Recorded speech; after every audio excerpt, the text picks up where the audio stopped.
저는 오늘 요한복음 2장 1절에서 10절까지의 말씀을 가지고 기적으로 채워지는 일상, 이와 같은 제목으로 함께 말씀을 나누겠습니다. 여러분의 일상은 어떻습니까? 기적으로 채워지고 있습니까? 아니면 기적을 전혀 못 느끼고 살아가고 있습니까? 분명히 우리 그리스도인들은 하나님은 살아계신 분이기 때문에 우리의 일상이 기적으로 채워지는 것이 마땅한 것입니다. 하나님의 선하심과 또 인자하심이 우리의 삶 속에 늘 영원히 함께 따르는 그런 은혜 속에서 살아가야 되거든요. 여러분, 우리가 일상 속에서 하나님의 기적을 체험하는 거, 그건 놀라운 일이 아니라 바로 그것이 우리의 일상이 되어야 된다는 것입니다. 여러분, 성경을 통하여서 보면 하나님은 우리에게 일상 가운데 기적을 보이시는 분으로 우리에게 말씀하시고 보여주셨어요. 이스라엘 백성들이 430년 동안 애굽에서 종노릇하고 살 때 그들은 방법이 없었어요. 애굽에서 나올 수 있는 방법이 전혀 없었습니다. 그런데 여러분, 그들의 일상을 기적으로 채우신 분이 누굽니까? 하나님이십니다. 모세라는 사람을 보내셔서 그들에게 10가지의 재앙을 보이셔요. 지금까지 430년 조상대대로 살아오면서 그들은 애굽에서 종노릇하면서 이런 기적이라는 것을 한 번도 체험해 본 적이 없어요. 노예의 처참한 삶을 살았지 하나님의 기적 따위라는 것은 보지도 못했던 사람들입니다. 그런데요, 한순간에 10가지의 기적을 보게 되는 거예요. 눈만 뜨면요, 그들의 삶 속에 하나님의 기적이 막 채워지기 시작하는 거예요. 상상을 초월한, 감히 인간은 할 수 없는 놀라운 기적들로 그들의 삶 속에 채워지기 시작하는 거예요. 아, 하나님의 기적이 우리의 삶을 지배하고 있구나, 우리 이스라엘을 지배하고 있구나. 그들은 조금씩 알아지기 시작을 합니다. 그리고서 이제 결국은 이 바로왕이 손을 들어서 이스라엘 백성들이 애굽에서 나오게 되죠. 그들이 첫 번째 만난 것이 무엇입니까? 홍해바다입니다. 홍해바다를 만났을 때 그들은 또 좌절하고 절망합니다. 그런데 여러분, 기적으로 우리의 일상을 채워주시는 하나님은 어떻게 행하십니까? 그들은 상상도 못했어요. 생각도 못했어요. 그들은 자신에게 처해져 있는 그 일상에 대해서 원망하고 불평합니다. 우리가 죽을 데가 없어서 우리를 이곳으로 인도했냐? 하나님을 원망합니다. 그런데 여러분, 기적으로 채워주시는 주님은 어떤 분이십니까?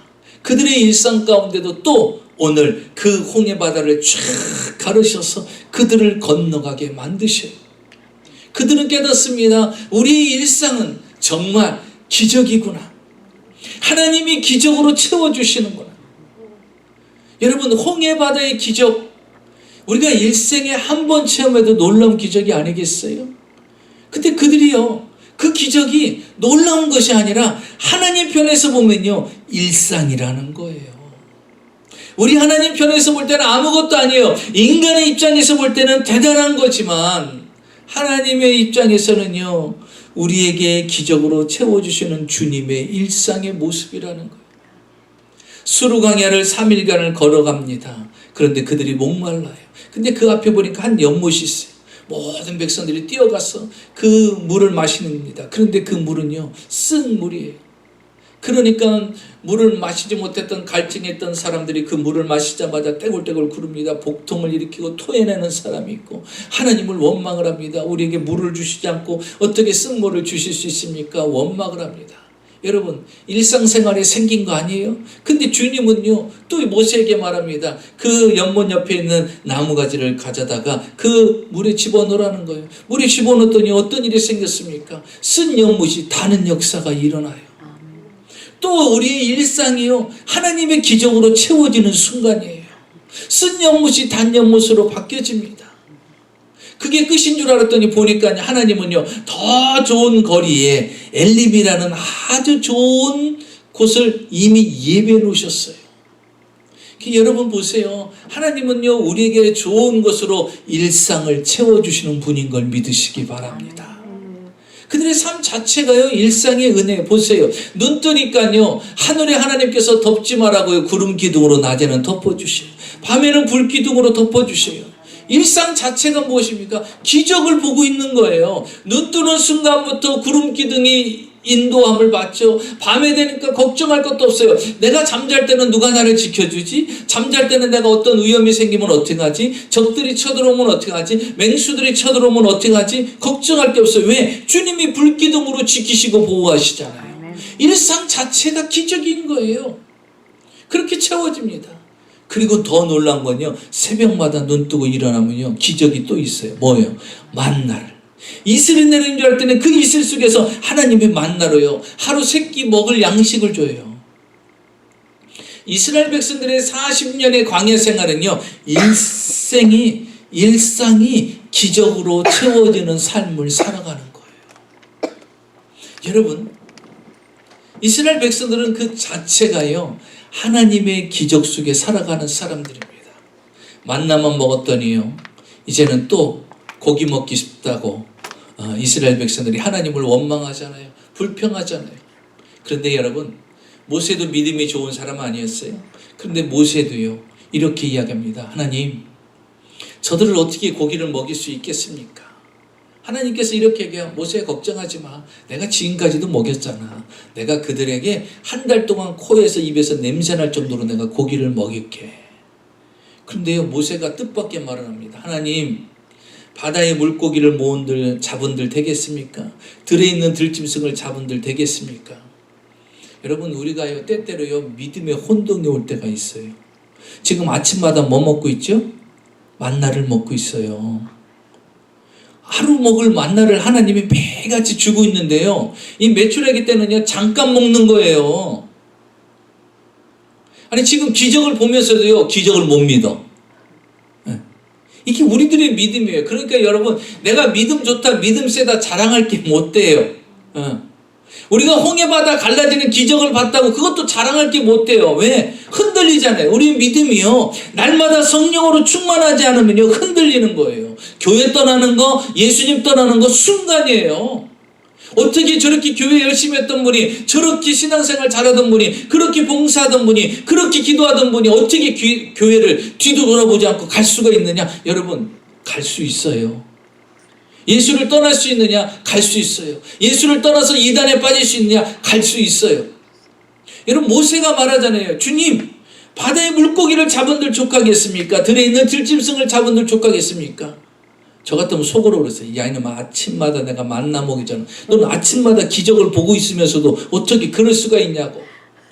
서운한 마음에 한마디 할 것 같은데, 주님은 이렇게 얘기합니다. 모세야, 내 손이 짧아졌느냐? 내 손이 짧아졌느냐? 내 능력이 짧아졌느냐? 여러분, 주님의 능력은요, 우주 만물을 창조한 손이에요. 아멘. 그분의 능력이 어떻게 사라집니까? 근데 우리의 믿음이 작아진 거예요. 우리가 주님을 바라보는 그 믿음이 작아졌기 때문에 주님을 또 이렇게 평가하고 있는 거예요. 주님이요, 원 없이 코에서 입에서 냄새날 정도로 메추라기 때를 보내줍니다. 그들은 일상에서 고기를 먹는 기적을 또 체험합니다. 왜 주님은 이스라엘 백성들에게 40년 동안 이 일을 행하셨을까? 그것은요, 기적으로 채워지는 너희들의 일상을 보라는 거예요. 하나님은 언제든지 우리의 일상을 기적으로 채워주실 수 있는 분이라는 거예요. 여러분 보세요. 광야에 40년 있는 이스라엘 백성들이 수고한 거 있어요? 노력한 거 있어요? 아닙니다. 하나님이 다 먹이시고 입히시고 채우시고 인도해 주셨어요. 그러니까 여러분, 하나님을 정상적으로 제대로 믿으면요, 우리의 일상은요, 기적으로 채워지는 것이 마땅한 거예요. 그래서 우리 일상은요, 눈물이 아니라, 근심이 아니라, 걱정이 아니라, 오늘도 기적을 보고 내일도 기적을 보고 오늘도 기적으로 채워지고 내일도 기적으로 채워지는 일상이 되어야 돼요. 그래야 예수 믿을 맛이 나잖아요. 살 맛이 나잖아요. 천국을 소망하며 살아갈 수가 있잖아요. 언제까지 매일같이 눈물을 흘리고 탄식하며 좌절과 절망 속에서 살아가겠습니까? 오늘도 기적을 보고 내일도 기적을 보고 기적을 채우시는 하나님을 보면 그런 일상이 돼야 살만하지 않겠어요? 오늘 성경에 보면 우리가 잘 아는 가나 혼인잔치에 물이 변하여 포도주가 된 것은요, 예수님이 공생애를 시작하면서 제일 처음 행하신 기적이에요.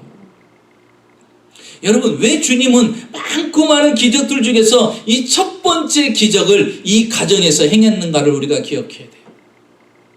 신랑 신부가 결혼해서 이제 피로연을 베푼 거예요. 그래서 모든 사람들에게, 축하객들에게 잔치를 벌인 겁니다. 모든 것들을 잘 준비해갖고 한참 잔치가 무르익는데 갑자기 문제가 생긴 거예요. 그 문제는 뭐냐면 포도주가 다 떨어진 겁니다. 분명히 잘 준비했는데 아마 예상외로 사람들이 많이 왔던 것 같아요. 소비가 많았던 것 같아요. 그래서 포도주가 떨어진 것입니다. 그런데요, 그곳에 누가 계셨냐면 마침 예수님이 그곳에 계셨어요. 예수님은 그곳에서요, 물이 변하여 포도주 되게 만드셔서 이 잔치집을요, 슬픔으로 끝나게 한 것이 아니라 그냥 잔치를 잔치로 끝나게 만드셨어요. 여러분, 우리의 인생은요, 잔치에서 잔치로 끝나야 돼요. 그렇잖아요. 잔치에서 슬픔으로 끝나면 되겠어요? 근데 잔치에서 잔치로 끝나려면요, 주님이 계셔야 돼요. 주님. 그런데 왜 주님은 이 가나온인 잔치의 첫 번째 기적을 행하셨는가? 여러분, 가정 아니에요, 가정. 하나님은요, 가장 소중하게 생각한 것이 무엇입니까? 천지만물을 창조하고 그 다음에 무엇을 만들었죠? 가정을 만들었어요. 가정. 아담을 창조하고 갈비뼈를 취하여서 하와를 만들고, 그리고 그 가정을 세우고, 그리고 난 뒤에 에덴 동산이라는 그들이 살 수 있는 에덴 동산을 만들고 그들이 그곳에 들어가서 살 수 있게끔 만드셨어요. 그러니까 하나님이 가장 소중하게 생각하는 것이 무엇일까요? 가정이에요, 가정. 근데 그 가정에 지금 문제가 생긴 거예요. 갑자기 포도주가 떨어진 거예요. 근데 그 가정에 하나님이 무엇을 보이셨죠? 물이 변하여 포도주가 되는 기적을 보이셨어요. 이 말은 무엇입니까? 주님은 오늘도 여러분의 가정에 기적으로 채우시기를 원하는 걸 믿으시기 바랍니다. 그래서 우리 가정의 일상에 하나님의 기적을 체험하는 은혜를 입어야 된다는 것이죠. 자, 그러려면 어떻게 될까요? 오늘 성경 본문을 통해서 우리에게 몇 가지 교훈을 주는데, 첫째로 우리가 먼저 생각할 것은요, 예측할 수 없는 것이 바로 우리들의 인생이라고 말씀해 주고 있습니다. 여러분, 여러분의 인생을 예측할 수 있습니까? 우리는 예측할 수가 없어요. 오늘 성경에 보면 이 가나 혼인잔치, 이 신랑 신부 얼마나 이 잔치를 위해서 준비했겠습니까? 요즘 처녀총각들요, 결혼하려면요, 준비할 것들이 너무 많잖아요. 예식장을 예약해야 되고, 드레스는 뭐 입고, 그리고 음식은 몇 명이 올지 그 음식도 준비해야 되고, 숫자도 파악해야 되고, 예산도 준비해야 되고. 아마 이 신랑 신부도요, 그만큼 철저하게 준비하고 계획했어요. 그리고 이때 당시 가장 중요한 것이요, 가장 중요한 음료가 바로 포도주입니다. 기본적으로 나오는 거예요. 그래서 아마 넉넉하게 준비했을 거예요. 보통 보면요, 한 50명, 100명 더 이상 올 거를 생각해서 더 주문해 놓지요. 일상적으로 그렇지 않습니까? 아마 이들도 분명히 예기치 않은 손님들이 더 올 거라 생각하고 충분히 포도주를 준비했을 겁니다. 그런데요, 이렇게 완벽하게 준비했음에도 불구하고 포도주가 떨어졌다는 사실이에요. 바로 이것이 우리들의 인생이라는 거예요. 여러분, 우리가 철저하게 계획하고 준비하고 생각했어요. 근데 그렇게 되던가요? 여러분, 지금까지 살아오셨잖아요. 여러분 생각대로 살아오셨어요? 저도 이곳에 와 있을 줄은 꿈에도 생각 못했죠. 이 마이애미까지 올 거라고. 계획이 없던 거예요. 계획이 없던 거예요. 여러분 생각해 보세요. 여러분도 계획이 없던 거죠. 여러분도 여기 마이애미 지역에 오셔서 이렇게 살 것이라고, 저랑 만날 거라고 이전에 계획했던 거 있습니까? 초면이잖아요. 초면. 사람의 계획대로 생각대로 되어지는 게 없어요. 그게 인생이라는 것이며, 예기치 않은 일들에서 이루어지는 것이, 그것이 인생이라는 것입니다. 그래서 우리는 인생을 먼저 알아야 돼요. 그런데 사람들은 어리석게 내 뜻대로, 내 생각대로, 내 계획대로 될 수 있다고 생각해서 하나님을 의지하지 않는 거예요. 오늘 본문은 무엇입니까? 너희들이 완벽하게 준비했어도 예상치 않은 일들이 일어나는 것이 인생이라는 거예요. 그래서 성경은 이렇게 이야기합니다. 야고보서 4장 13절에서 14절에 보니까, 들으라, 너희 중에 오늘이나 내일이나 우리에게 아무 도시에게 가서 거기서 1년을 유하며 장사하여 이익을 보리라 하는 자들아, 내일 일을 너희가 알지 못하는도다. 너희의 생명이 무엇이뇨? 너희는 잠깐 보이다가 없어지는 안개니라. 철저하게 계획했어요. 오늘이나 내일 내가 어느 곳에 가서 어느 도시에 가서 내가 1년 동안 장사를 해서 이익을 볼 것이다라고 계획을 다 세워놨어요. 근데 주님이 뭐라고 말합니까? 이 어리석은 사람아, 내일 일을 너희가 알 수 없느니라 그러는 거예요. 그러면서 이렇게 이야기하죠. 너희의 생명이 무엇이냐? 너희는 잠깐 보이다가 없어지는 안개니라. 여러분, 우리는 아무리 계획을 세워도요, 내일 어떻게 되는지 모릅니다. 이 세상을 보십시오. 얼마나 빠르게 급변합니까? 우리가 팬데믹으로 2, 3년 동안 묶일 거라고 누가 상상이나 했겠어요? 전혀 못하죠. 이게 바로 인생이라는 거예요. 예상할 수 없는 거예요. 한 나라의 왕도, 세계적인 미국도 대처할 수 없는 거예요. 이렇게 급변합니다. 이렇게 급변하는 속에서 여러분의 생각과 여러분의 의지와 여러분의 계획대로 될 거라고 생각합니까? 그렇지 않은 거예요. 성경을 통해서 보니까요, 누가복음 12장에 한 부자가 있었어요.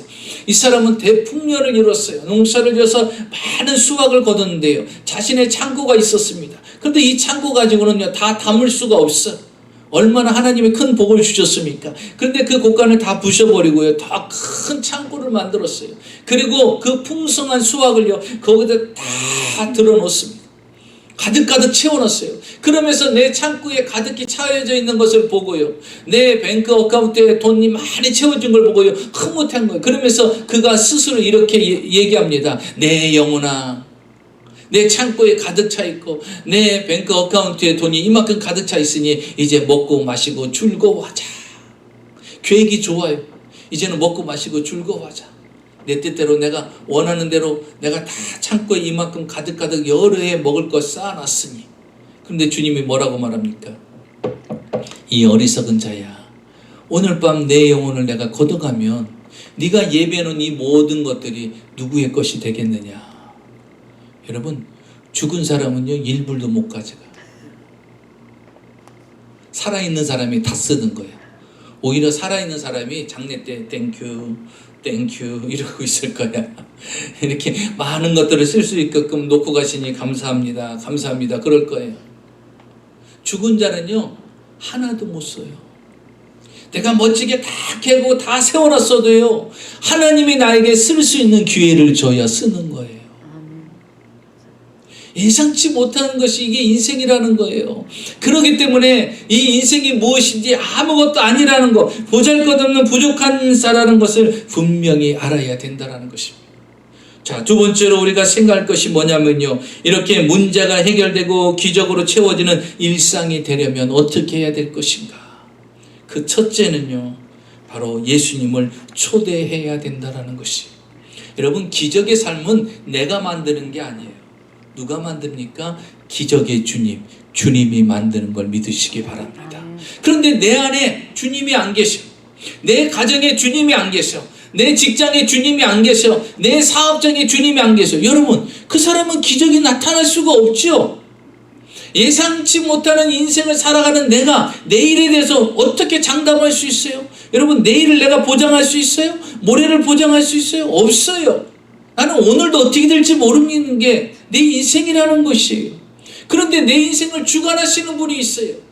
그분이 누굽니까? 전능하신 하나님 예수 그리스도. 그분을 내 안에 초대해야 돼요. 그분을 나의 주인으로 모셔야 돼요. 그래서 그분이 내 인생을 이끌어 갈 수 있게끔 해야 되는 것입니다. 여러분, 이 가나온인 잔치에 갑자기 포도주가 떨어지는 사건이 생겼어요. 문제가 생겼어요. 그런데요, 이 문제가 해결될 수 있었던 것이 뭐냐면 2절을 보시기 바랍니다. 2절에 이렇게 말하고 있죠. 예수와 그 제자들도 혼례의 청함을 받았더니, 청함을 받았다는 것이 무엇입니까? 초청을 받았다는 거예요. 초대를 받았다는 것입니다. 예수님이 그곳에 계신 거예요. 여러분, 우리가요, 하나님의 놀라운 기적으로 채워지는 삶을 살려면요, 내 안에 주님을 초대해야 돼요. 그런데 희한하죠? 예수를 믿어도요, 내 안에 예수가 안 계셔요. 교회를 다녀도 내 안에 예수가 없어. 그리고 어떻게 살아요? 내 뜻대로, 내 생각대로 살아가요. 내 의지대로 살아가요. 내 지식대로 살아가요. 내 경험대로 살아가요. 그러니 주님이 기적을 보일 수가 없죠. 내 일상이 기적으로 채워질 수가 없죠. 왜? 내가 살아가는데 내가 무슨 기적을 만들 수 있어요? 내 안에 예수님을 초대하고 예수님과 동행하여 기적이 일어나는 거 아니겠습니까?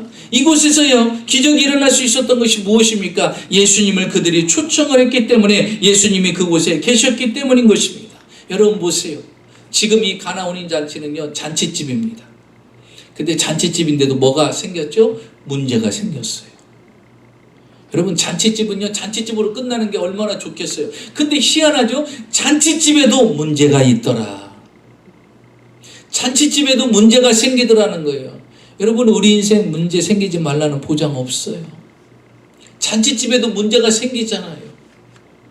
잔치집에는 그냥 기쁨과 즐거움만 있을 줄 알아요. 아니에요 여러분. 그 잔치집에도요 포도주가 떨어지는 문제가 생기더라는 거예요. 그래서 우리는요 떨어져도 걱정이 없는 게 있어요. 뭐냐면 예수님이 그곳에 계셨으니까. 여러분 가정에 예수님을 초대하세요. 여러분 사업장에 예수님을 초대하세요. 여러분 인생에 예수님을 초대하세요. 그래서 그 주님이 내 인생을 이끌어 가주실 수 있도록, 그러면요 그게 바로 기적의 삶을 사는 거예요. 성경에 보니까 회당장 야이로가 자신의 딸이 있어요. 자신의 딸이 죽어가고 있는 거예요. 예수님께 와서 넙죽 엎드려서 말합니다. 예수님, 내 딸이 죽어가고 있으니 내 딸을 와서 좀 고쳐달라고 기도를 하는 거예요.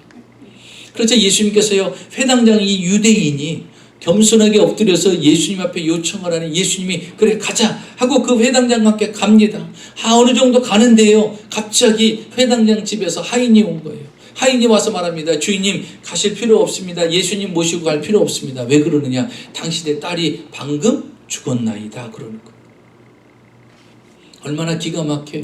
예수님을 모시고 와서 내 딸이 죽기 전에 예수님이 기도해 주셔서 내 딸이 고침받기를 원하여서 예수님 앞에 왔는데 예수님도 같이 소식을 들은 거예요. 그 딸이 죽었다라는 거예요.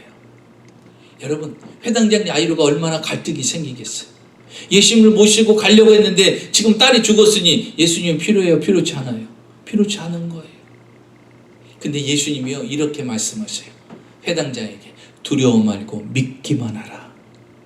두려워 말고 믿기만 하라. 여러분 주님을 내 가정에 내 인생에 초대한 분은요 반드시 해야 될 게 있어요. 뭐냐면 두려워 말고 믿기만 하는 거예요. 그분이 내 인생의 주권자가 되시고 내 인생을 이끄신 분이라는 확신이 있어야 돼요. 자 보세요. 이 회당장이 예수님 됐습니다. 여기까지입니다. 감사합니다. 라고 예수님과 헤어질 것이냐, 아니면 내 딸이 이미 죽었어요. 그럼에도 불구하고 예수님을 모시고 갈 거냐. 여러분 이건 누구예요? 우리가 선택하는 거예요. 그래서 우리의 믿음이 중요한 거예요.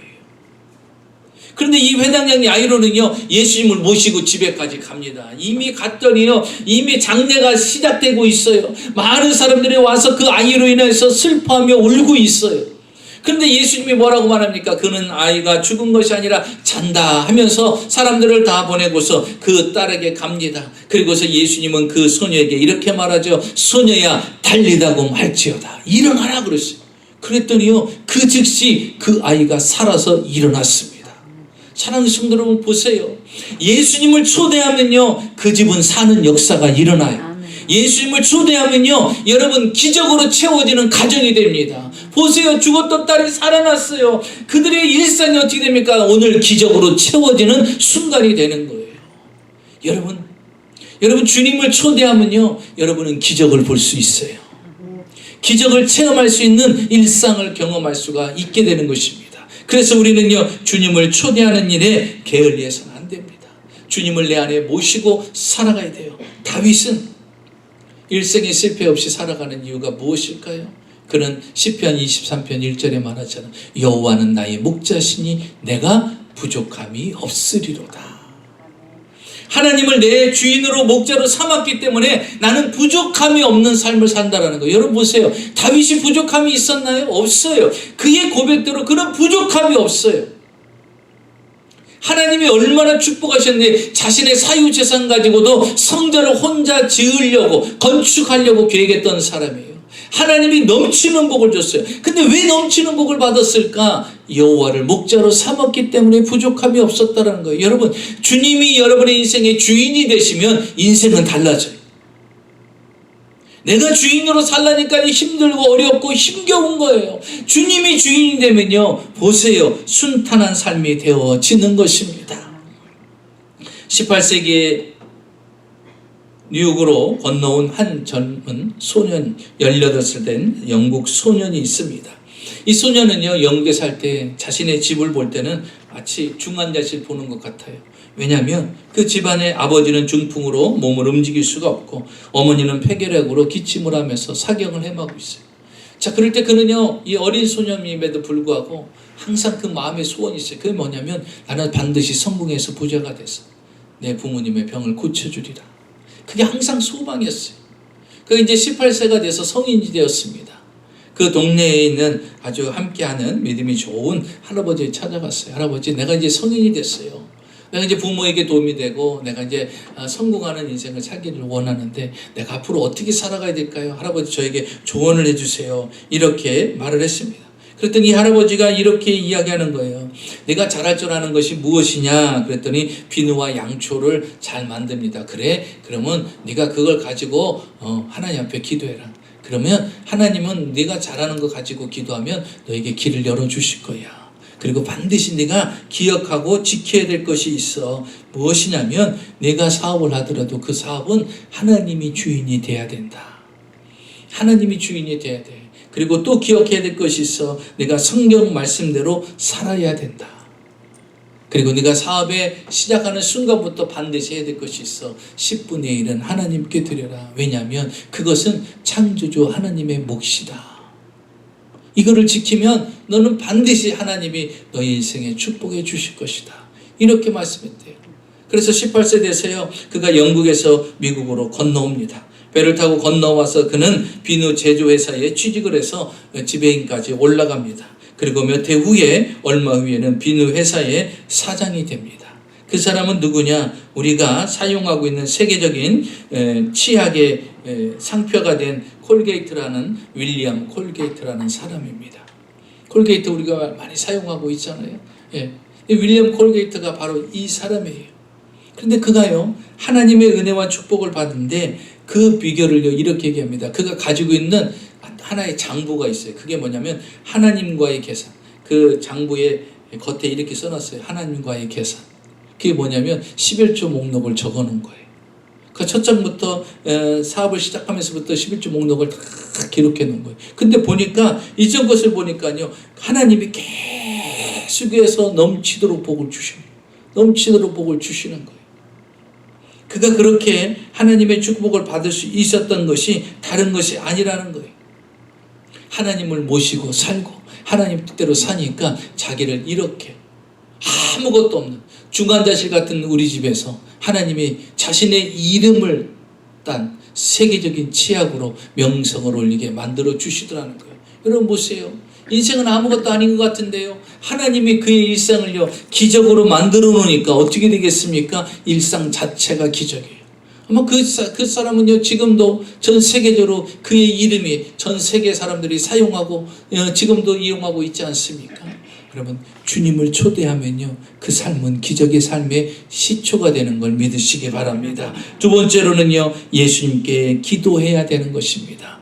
기적이 일상이 되려면요 어떻게 됩니까? 기도하는 거예요.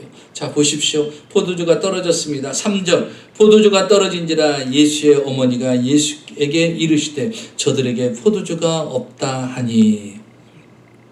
포도주가 떨어졌어요. 아마 예수님의 어머니가 부엌을 맡아서, 주방을 맡아서 도와주고 있었던 것 같아요.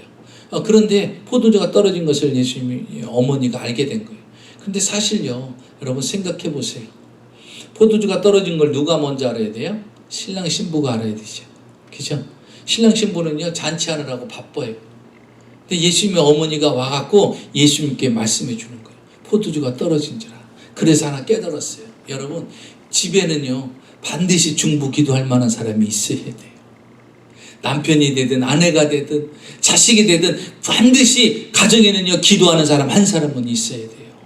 이 가나오니 잔치가 그래도 축제로 끝날 수 있었던 것은요, 예수님의 어머니가 와서 예수님께 이 상황을 이야기를 한 거예요. 포도주가 떨어졌다라고 이야기를 했어요. 그래서 여러분, 주님이 대책을 세운 것이고 이 잔치는요 끝에까지 계속 축제로 끝날 수가 있게 된 것입니다.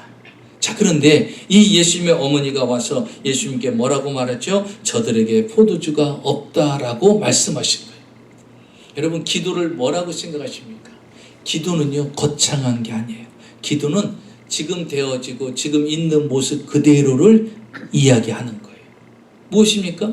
저들에게 포도주가 없다, 포도주가 떨어졌다, 이게 기도예요. 예수님의 어머니가 예수님께 나와서 저들에게 포도주가 떨어졌다라고 한 게 그게 기도예요. 거창한 게 아닙니다, 여러분. 여러분, 어느 자식이 아침 먹으러 나오는데 나를 뱃속에서 10개월 동안 길러주시고 진자리 마른 자린 갈아 누이시며 나에게 지금까지 지켜주신 어머니, 내가 혹시 아침을 먹어도 될 수 있을까요? 뭐 이러면서 거창하게 어머니한테 나온다면 우리 아들이 오늘 어떻게 아픈가? 그냥 아이들은요, 엄마 배고파, 아빠 배고파 하면요 그냥 배고픈 줄 알고 밥을 주는 거예요. 그러니까 자기가 원하는 것을 이야기하는 거예요. 기도가 그거예요. 그런데 기도하면요 막 천지만물을 창조하시고 우주를 주관하시는 전능하신 아버님, 어제나 오늘이랑 영원토록 동일하시며 다시 오실 주님. 그럼 주님 보낸다. 핵심을 얘기해라. 그러나 아버지 하나님은 살아계시고 우리의 죄를 다 씻어주시고 오늘도 우리와 함께 하시는 핵심을 얘기하라.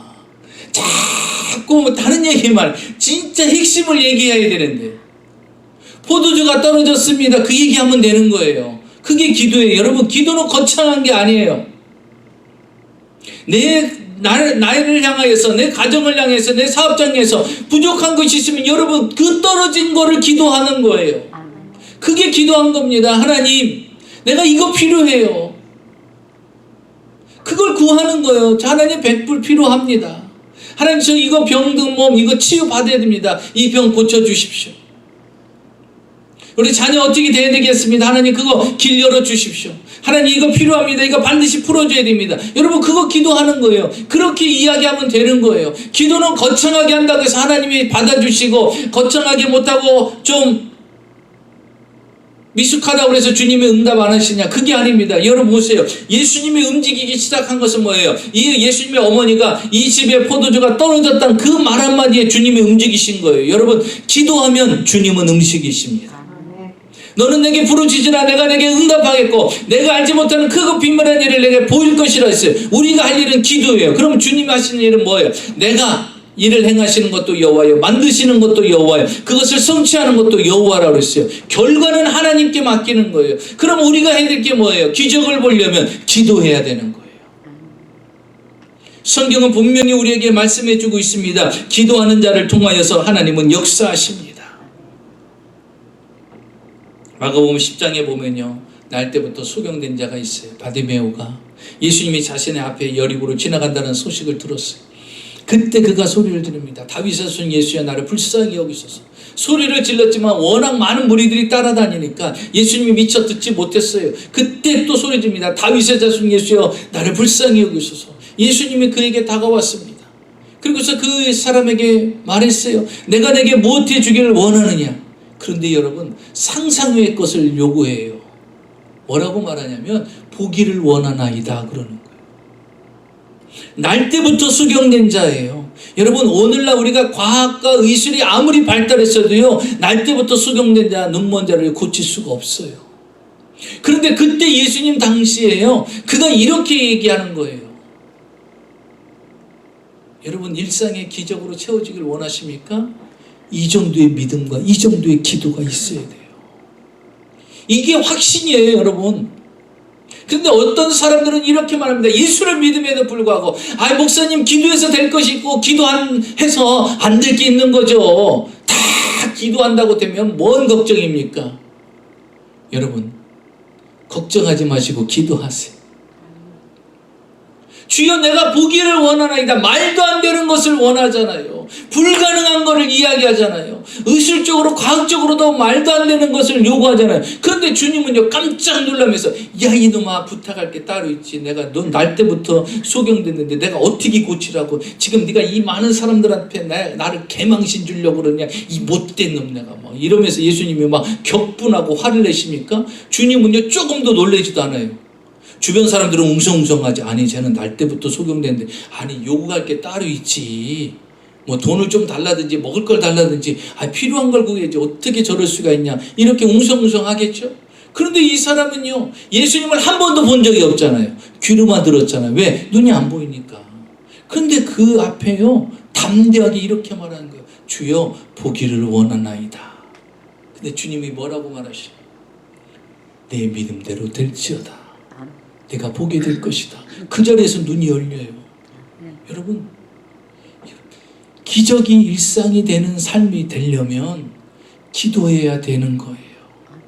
기도해야 기적을 체험할 수 있어요. 기도해야 여러분 눈을 열어주고 환경을 열어주고 묶인 걸 풀어주고 닫힌 것이 열리는 역사가 일어나는 것입니다.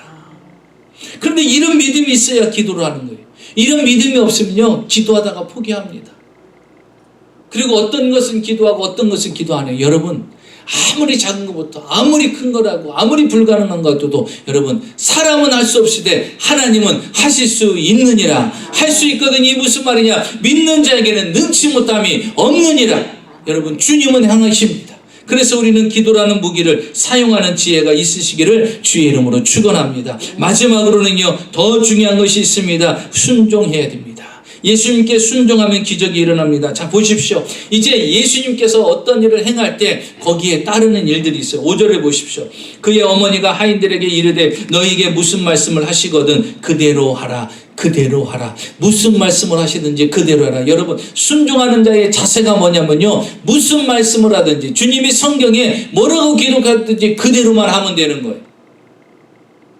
여러분, 요즘 유튜브 보면 얼마나 웃긴지요. 이렇게 얘기합니다. 여러분, 주일날 꼭 교회 가야 됩니까? 안 가야 됩니까? 이걸 가지고 얘기하는 목사가 있어요. 그런 설교를 왜 해요? 가야지.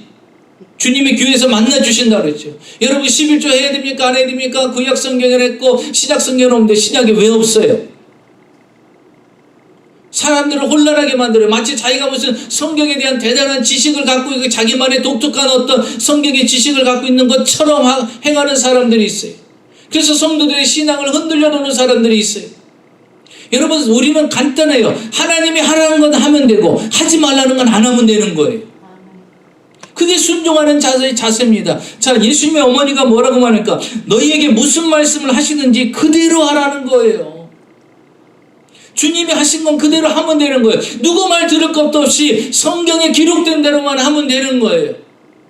새로운 진리는 없어요. 여러분, 하나님 말씀만이 진리예요. 아무리 똑똑한 사람이 설교를 하고 아무리 대단한 사람이 말을 해도 그게 아니에요. 이 말씀에 기록된 대로만 하면 되는 겁니다. 예수님께서 그들에게 말합니다. 7절 보십시오. 그들에게 이르되 항아리에 물을 채우라 하신즉 아구까지 채우니. 여러분, 항아리에 물을 채우래요. 이때 당시 항아리에 물은요, 손님들 들어올 때 손과 발을 씻는 데 사용하는 물이에요. 지금 손님들 더 와야 돼요? 안 와야 돼요? 안 와야 돼요. 포도주가 떨어졌는데 손님이 오면 돼요. 그러니까 항아리에 물을 담는다는 거는 올 손님을 더 받을 생각을 한다라고 이렇게 생각할 수 있잖아요.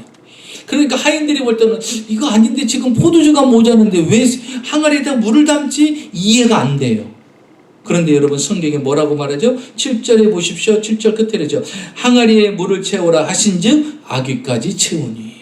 이게 하인들이에요. 또 보십시오. 9절에 8절에 보십시오. 이제는 떠서 연회장에게 갖다 주라 하심에 갖다 주었더니. 연회장이 뭐냐면요, 이 사람은 이 잔치를 총괄하는 사람이에요. 그러니까 모든 문제가 생기면 이 사람한테 얘기하고 모든 것들을 행할 때는 이 사람한테 어떤 결제를 받아야 되는 거예요. 이 사람이 허락해야 되는 거예요. 그런데 이 연회장에게 물을 갖다 줘야 되는 거예요. 그런데 가면 야단 맞죠. 야, 이놈아, 내가 물 갖고 오라고 그러는데 지금 이 사람들에게 필요한 건 포도주인데 왜 물을 갖고 와서? 분명히 혼날 일이잖아요. 그런데 성경은 뭐라고 말했습니까? 갖다 주라 하심에 갖다 주었더니. 여러분, 순종은요, 이렇게 하는 거예요. 내 생각, 내 이론, 내 이유를 붙이는 것이 아니라는 거예요. 순종은 그대로 하는 것입니다. 자, 보십시오. 9절 보십시오. 연회장은 물로 된 포도주를 맛보고도 어디서 났는지 알지 못하되 물도온 하인들은 알더라. 이 연회장은 몰라요. 어떻게 해서 이 포도주 났지?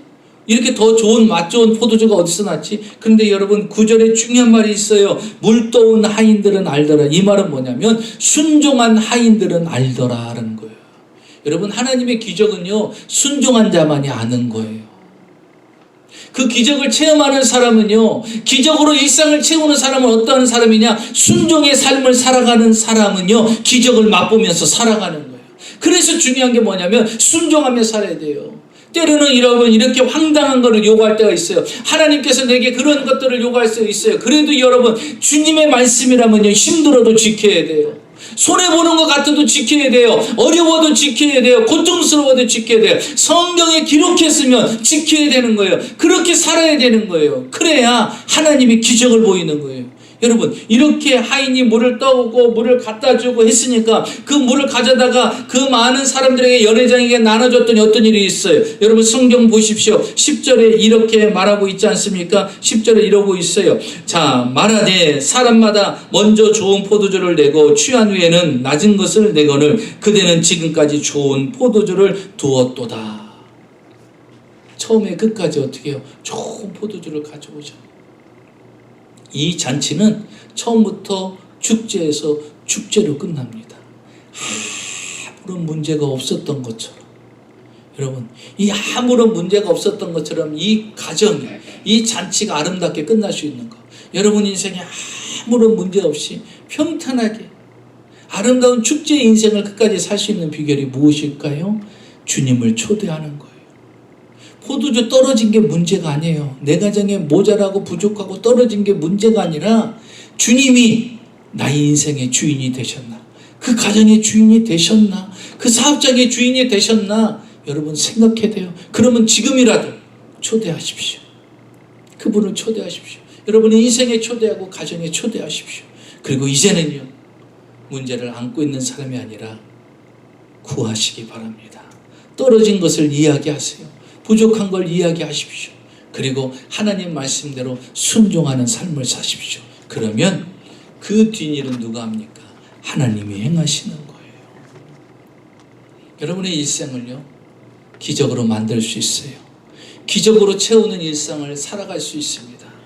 여러분, 가나 혼인 잔치의 기적만이 그들의 기적이 아니라 오늘도 우리는 우리가 주님이 부르시는 그날까지 우리의 일상은 기적으로 채워지는 그런 일상이 되시기를 주의 이름으로 축원합니다.